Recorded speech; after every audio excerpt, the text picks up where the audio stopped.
Good morning, America. Welcome to Percolating Perspective, episode number 26, the podcast that offers you some perspective on America. I'm your host, Gordon Michael Porter. Today on Percolating Perspective, we're going to discuss a concept that's really been gaining ground in the past few months, and I think it's a great development that needs to be fostered and given serious consideration to.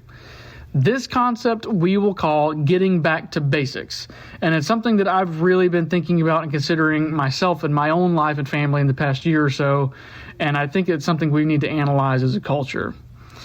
Before we get into the drip of the day, though, just a quick announcement that we'll be making on the next few podcasts. We're going to start pushing advertising and promotion hard in the summertime. As a result, we're going to make some big design changes, as we mentioned before, and that includes changing the name of the show. The show, starting May 1st, will be renamed to Brewed in America.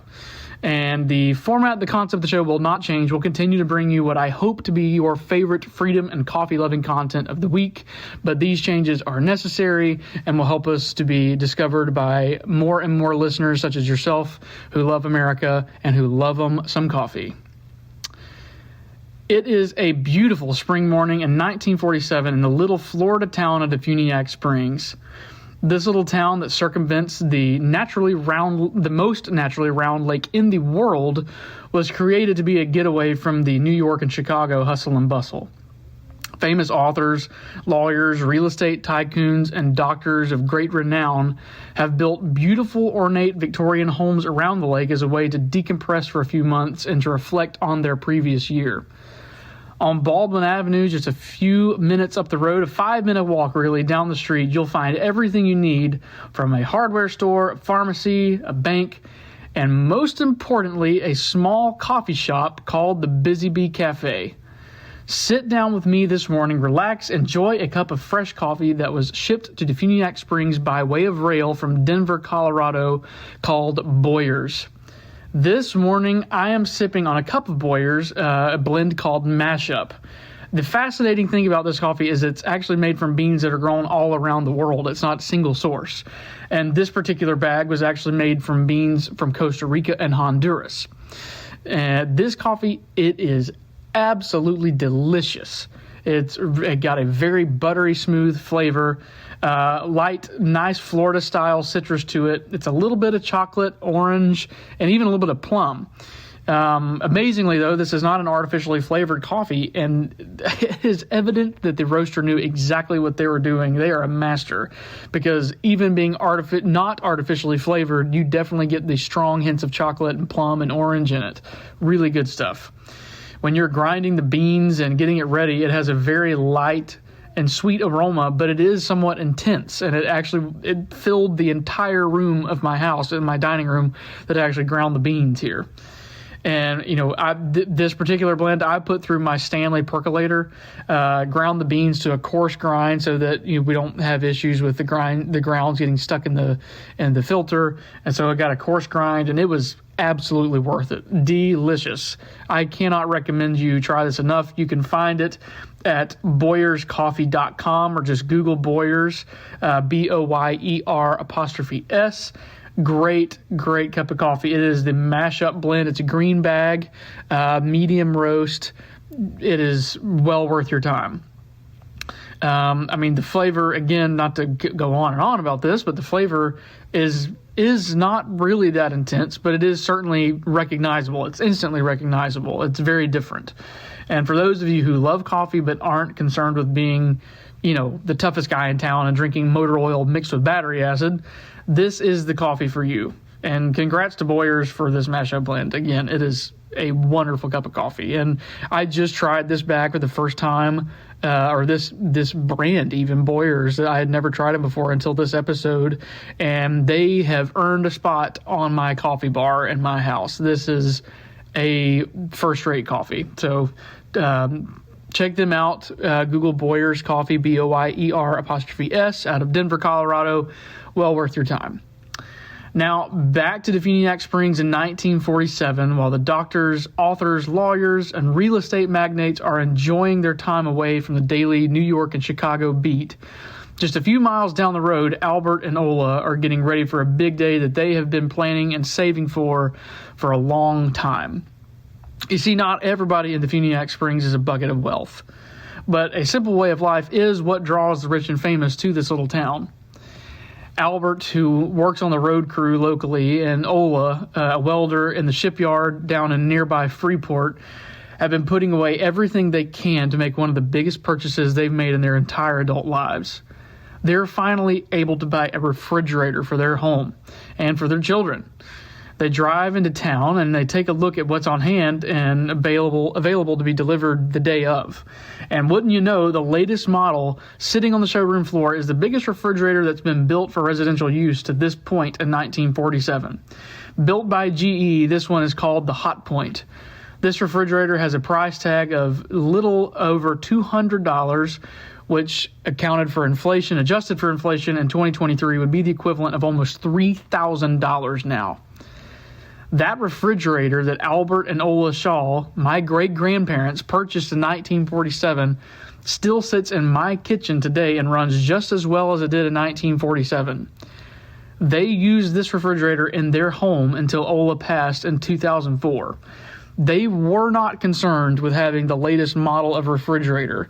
Even in 1974, 84, 94, all the way up into her death in 2004, they were not concerned with having the latest and greatest. They had a great refrigerator that worked and served them well for a long time. They did not need anything more than what they had. They were content with what they had.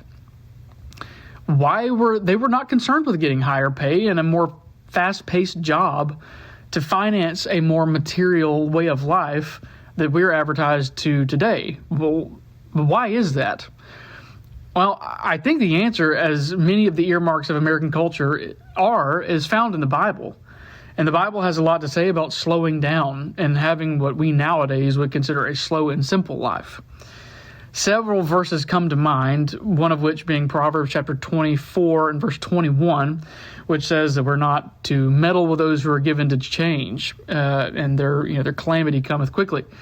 Or, another verse is James chapter 1 and verse 8. It says, a double-minded man is unstable in all of his ways. And I think it would be really easy, honestly, to characterize America in its current 2023 state as being given to change, double-minded, and unstable.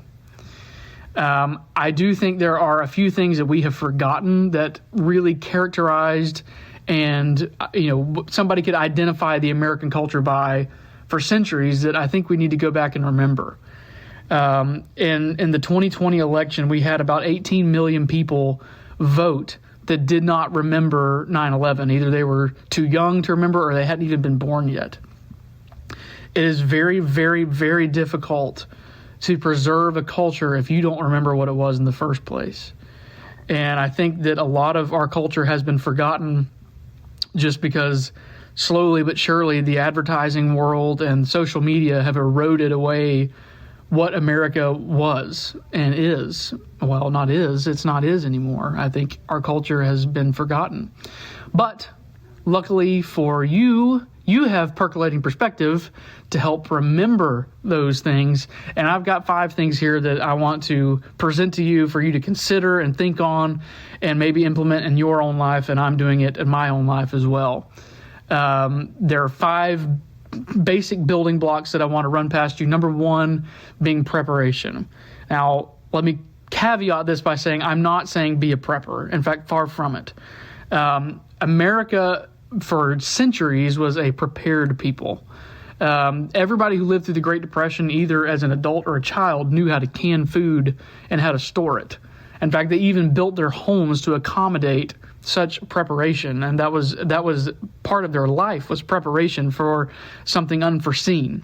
And in fact, my house that I live in now was built in 1947, and on the back side of the house there is a room specifically dedicated to canning. There's shelves on 3 walls, and they're just lined with glass mason jars full of green beans, tomatoes, and all this sort of stuff that I cleaned out when I got the house. It had been there for probably 2 or 3 decades. And I'm telling you, 75% of it probably could have still been eaten. There was nothing wrong with it. People knew how to can, but more importantly, they did can. It does you no good to know how to do something if you don't do it. in American culture, for centuries, preparation was just a way of life because you don't know what life is going to hand you.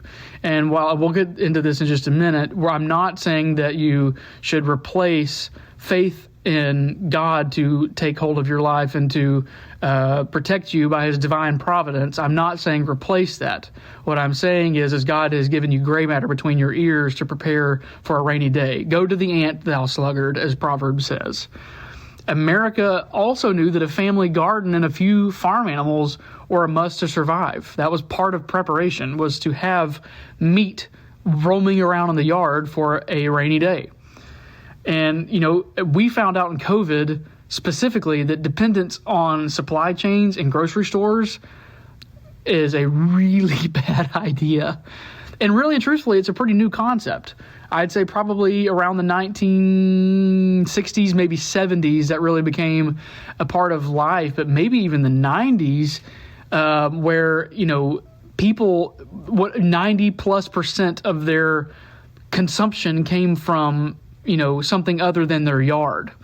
I think that is relatively new. It might have been older than the 90s, maybe 70s and 80s, possibly in the 60s. But the vast majority of American history, if you want to call it all the way back to 1620 when the Pilgrims landed, the vast majority of the time, farm animals in a garden or a farm was just something you had to do to survive.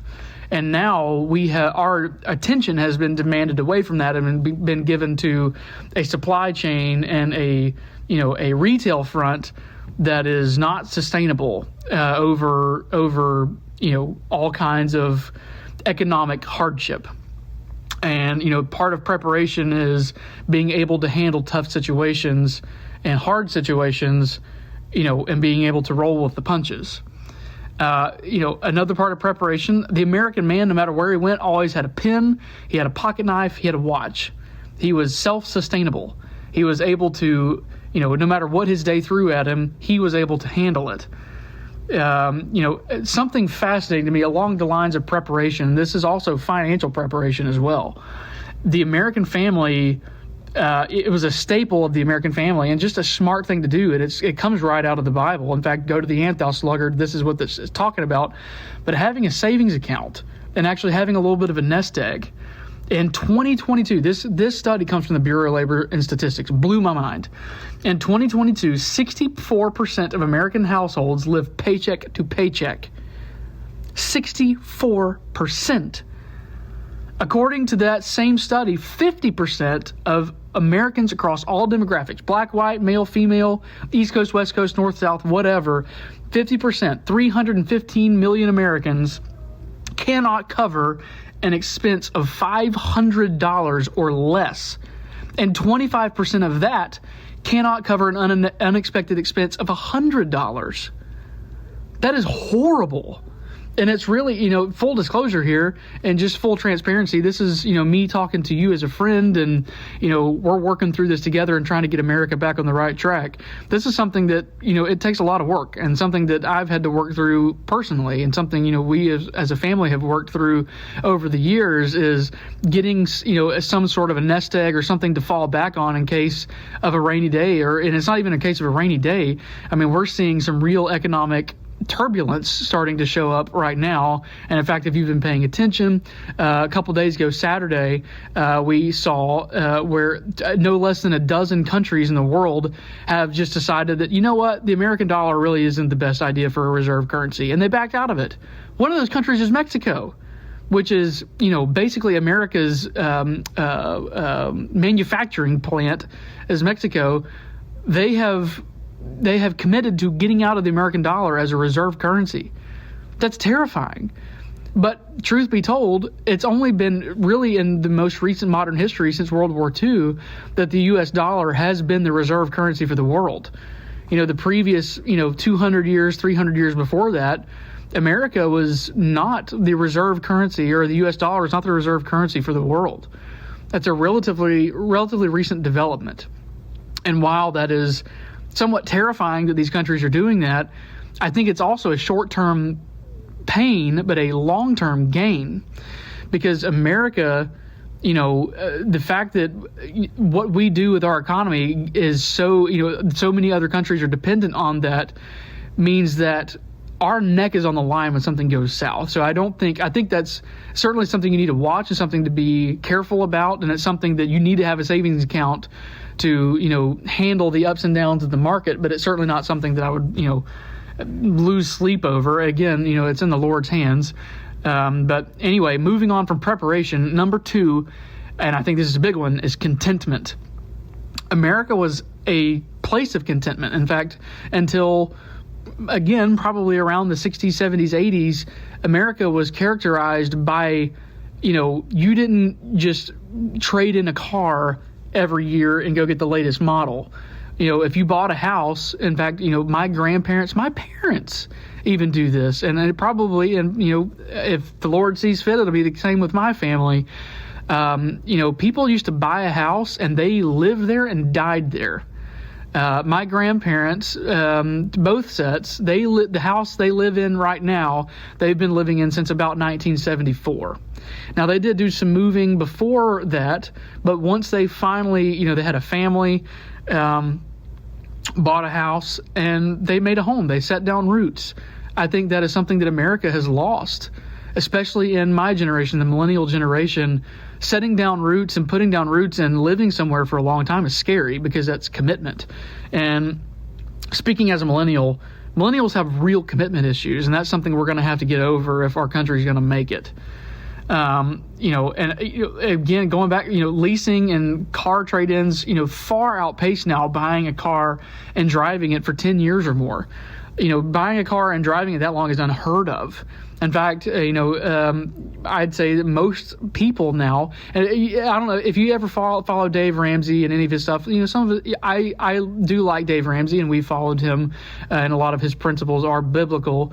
Some stuff he's, whatever, it's up to opinion. But for the most part, what he talks about is biblical principle. But one thing that that he has mentioned just in following him over the years is that right now the average car payment in the United States is $700 a month.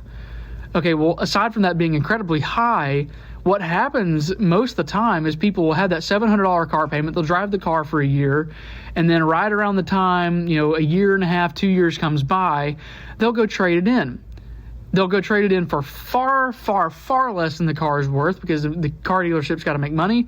And then they take on another car payment that is probably more than the original car payment they had. And so this just snowballs into financial chaos. And so, that wasn't always the case. It used to be that, you would save up and buy a car, and then you would drive that thing until the doors fell off. And I know, speaking from experience, it's very difficult, nigh on impossible, to buy a car now cash. But I think there's something to be said about buying in your means. Don't buy above your means, and actually buy something that you can drive for a long, long time. The pickup truck that I drive now, almost daily, is a 1996 Ford, and the thing drives just as good as the day it rolled off the lot, I'm sure. Great truck, and I intend on having it until its doors literally fall off the truck. I love it. But it's not something that I'm going to go sell in 5 minutes and go buy another truck and then sell that one and buy another one. That is something that I did as a younger person, and something that I do regret is not buying something and sticking with it.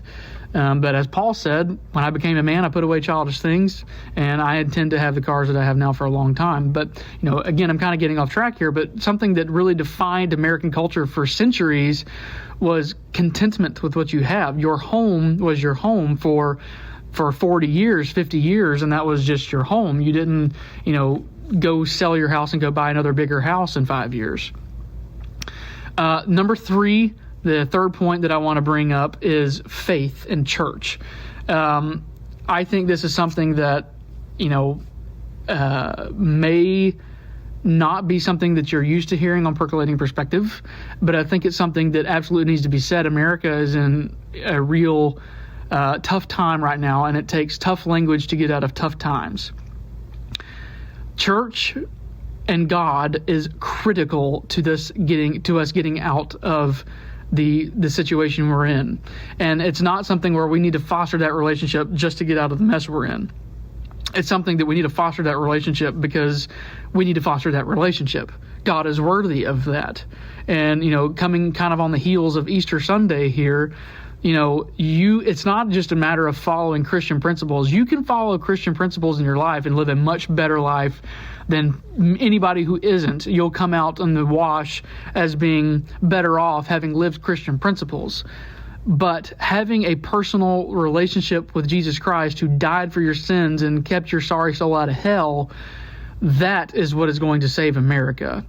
And this is, again, friend to friend here, and somebody who, has dealt with that and has a relationship with the Lord. That is something that you need to focus on to get your family geared up for what's coming and to get the culture back to where it needs to be. We can complain about movies and music and everything else all day long about how bad stuff is getting, as our last podcast did. But really and truthfully, the culture is an outgrowth of the Christian society. Our society for a long, long time, whether that was, movies, music, whatever else, was an outgrowth of a Christian society. And what we are seeing now is the outgrowth of a pagan society.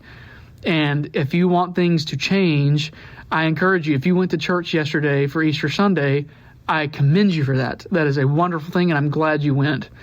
But commit to going next Sunday too, and go the Sunday after, and go to Wednesday too. Or Thursday. One of my best friends, Jesse Adcock, his church down in Miramar Beach, they have theirs on Thursday, which I think is kind of cool, different. But go to church. I think that's critical. And even if you don't know the songs, whatever, that's fine. That's fine. That's not, just go. And while that alone is not going to save you from anything, certainly not hell, it'll certainly get you on the right track. It can't hurt, right? America was a church-going culture, and then even the Declaration of Independence said, we had a firm reliance on divine protection of our Creator. All of the things mentioned here so far, the blocks that I'm talking about, the pieces and parts of American culture that are lost, are an outgrowth of a faith-driven Christian society. All right, number 4 is modesty. And I don't necessarily mean in clothing, but I do mean in clothing too. But my greater point here, or maybe to redefine that a little bit, as we millennials like to call it, is minimalism. No need for extravagance. America was never, ever an extravagant country until around the 1960s, again, is when things started to kind of head that direction. America now is characterized by abundance and wearing your wealth. Gold in your teeth used to be a thing of necessity, and now it's just a place to show off your money that you have no idea what to do with or how to manage. And I think the same is true with, churches in the modern American culture. We have to have, lasers and fog machines and praise bands and 85 classes for 32 demographics of people. The church that America was built on, and the church that made America great, was a one-room building with hard, uncomfortable pine wood pews, a solid oak pulpit, and a preacher pounding it. That is the church that built America. The church that we have now is actively undoing America.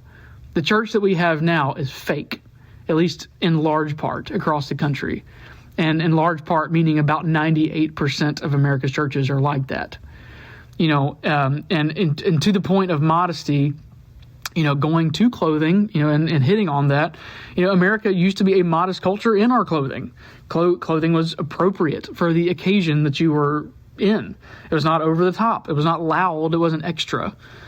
Today, America must have, tight t-shirts, triple stitch jeans, flashy shoes, and, women must advertise that the farm is always for sale to the right buyer.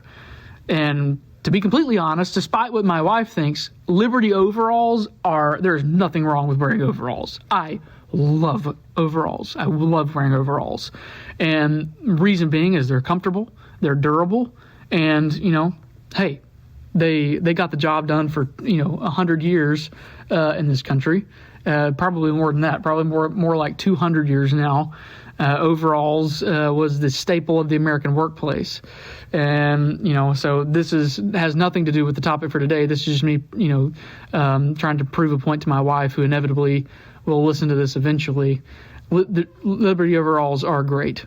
And sorry that I disagree with you, baby. The fifth thing that I really want to drive home and something that the American culture, we have forgotten about our culture, and something that we need to really, really focus on is family. America was a place where on any given night of the week, if you were to look through the window of 85% of the homes in the average small town, undoubtedly you would find a family at a table enjoying dinner together. America was a place where, men generally would avoid a fight unless you spoke ill about their mother, father, sister, or brother. Family, if you get your family right, America will follow suit. American culture, even politics, is downstream of the family and the health of the family. American culture was strong in that the rest of the world could fall apart. As long as you're able to provide for your family, the world can wait. Now the mentality has really reversed from that, where now your family can fall apart as long as I have something to show for it at the end. And something that's I think often forgotten about American history is that until the civil rights movement, the democratic civil rights movement, and affirmative action, and all those things that came through, up until that point, the African American black families, I won't call them African Americans, they're Americans just like everybody else. I cannot stand it when people do that, and I just did it out of habit. They are Americans. Black Americans, their family unit was the strongest family unit in the country until about the 1960s. And, really and truthfully, the divorce rate was lower. The success rate of their kids was higher. And the reason, can be speculated on as to why that is. But, point being is America was better off and society was better off when the family was strong. And now I do believe, don't hear what I'm not saying here. Civil rights was absolutely needed to happen and things needed to change. However, the way Democrats went about it with the Democrat Civil Rights Act was awful. And to quote Lyndon B. Johnson, if the Democrats voted the Civil Rights Act of the Democratic Party, they'd have, and I won't use his word, but black people would be voting Democrat for the next 200 years. There was a definite reason why they did that. And I'm getting off topic here, but the overarching point here is the family. The family is critical. Black Lives Matter, the LGBTQ AI LMNOP carry the one divided by sign tilde group. They actively seek to destroy the nuclear family. That is their stated mission. That is their stated goal. And, any sort of communist movement, that is the case. And the reason being is free societies depend on healthy families. And they know that. The devil knows that. And in order to put people in chains and to control them, you have to destroy the nuclear family. And God forbid that ever happens in the United States, but it's happening right before our eyes. And I encourage you to make sure that doesn't happen. And really and truthfully, the first step in doing that is going back to point 3, which is faith in church. Get your family to church. Strengthen that family. Strengthen your core, which is family. So just, a couple things to think about, things that I think are important.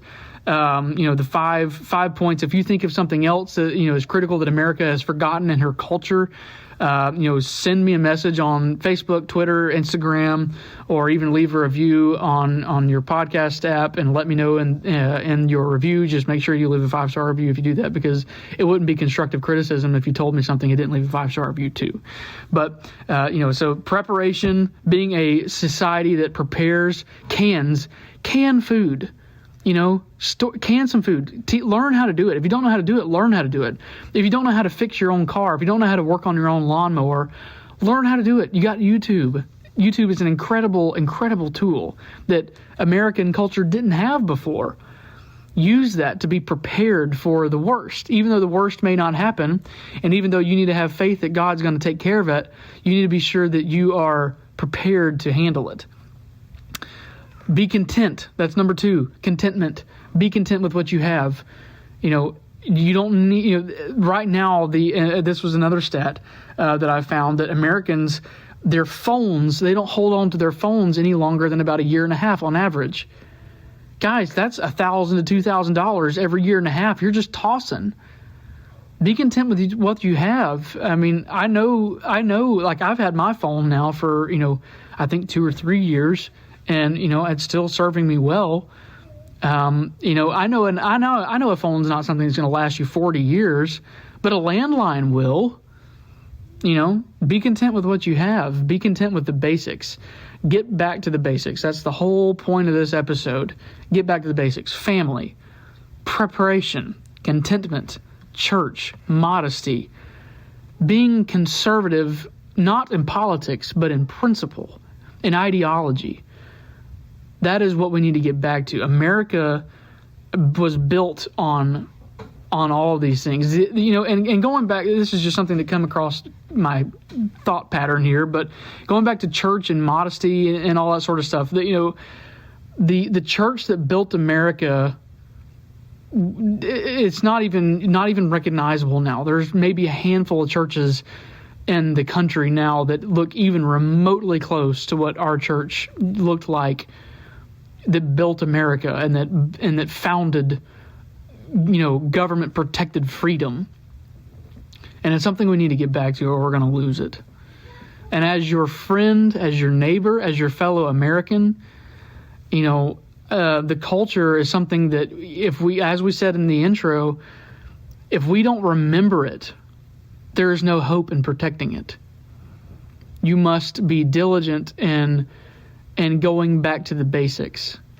We don't need, there's really a whole lot we don't need, like Wi-Fi and Bluetooth and everything else. What I'm not advocating here is being Amish. But what I am advocating for here is a simple way of living that is content, prepared, modest, and driven by a faith in God. And making sure that your family is secure in that faith in God, and making sure that your family is on its way to heaven. America, I love you. And, I also, before I get to the close here, so the audio may or may not be quite as good as it normally is. Reason being, my audio system, all of it just kind of went up in smoke today for whatever reason, and I've got some technical difficulties I'm working through. So, bear with me. I'm hoping by next week we'll have the show back to where it should be, with intro music and, the drip of the day music and all the stuff that, really and truthfully you come here to listen to. And, how can we forget, Joe Biden, America can be defined in one word. I miss that. That was the highlight of my week, was that. America, I love you. I will never, ever give up on you. You are dear to me. I love you with every fiber of my being, and I will go to my grave trying to teach your ways and teach what made you great and preserving what made you great. I will die trying. And if I get, who knows how bad the world will get in the next 20 or 30 years. But I hope it never comes to this, but I am willing to go to my grave fighting for this country. And I hope that you are too. She is worth dying for. America is an exceptional place. And I don't mean exceptional like Barack Obama said India is exceptional or Great Britain's exceptional. I mean, America is different. America truly is the greatest country on earth, ever has been, and I believe ever will be. I dearly love my home. I dearly love my country. And, in fact, let's make that point 6. Something that we need to get back to in our culture is patriotism. And even if you don't have a reason, and let's say you haven't been listening to the past 25 episodes of Percolating Perspective and don't have a reason to love America because it's your home. Be proud of America because it's your home. If you don't love America and you're not proud of it just because you love the look of that red, white, and blue flag, I promise you, I have, going back to the nest egg, I will happily give up my emergency fund to buy you a one-way ticket to Burma. Contact me on Facebook or any other social media or, any other way you can get a hold of me. I will happily buy you a one-way ticket to whatever country you want. If you don't love America, just for the sake of it being your home, despite the fact that this was truly a nation built on all men are created equal and are equal before the law and are built equal in the eyes of God, even if you don't believe that or even know that happened or exists. If you don't love America just because it's your home, get out. With that, America, I love you. Until next week, I'm your host, Gordon Michael Porter. Don't forget, the new name of the show will be Brewed in America starting May 1st. Look for all of our advertising and all of our logos and things to be changing in the meantime up to that point, so that May 1st we are off to the races and starting over, or not starting over, starting off from a new name. All the episodes will remain in place. It's just the name changing. The feed will not change. So you can find us on the same place on your podcast app, anywhere that you listen. America, God bless. I love you. Talk to you next week. Thank you. Bye.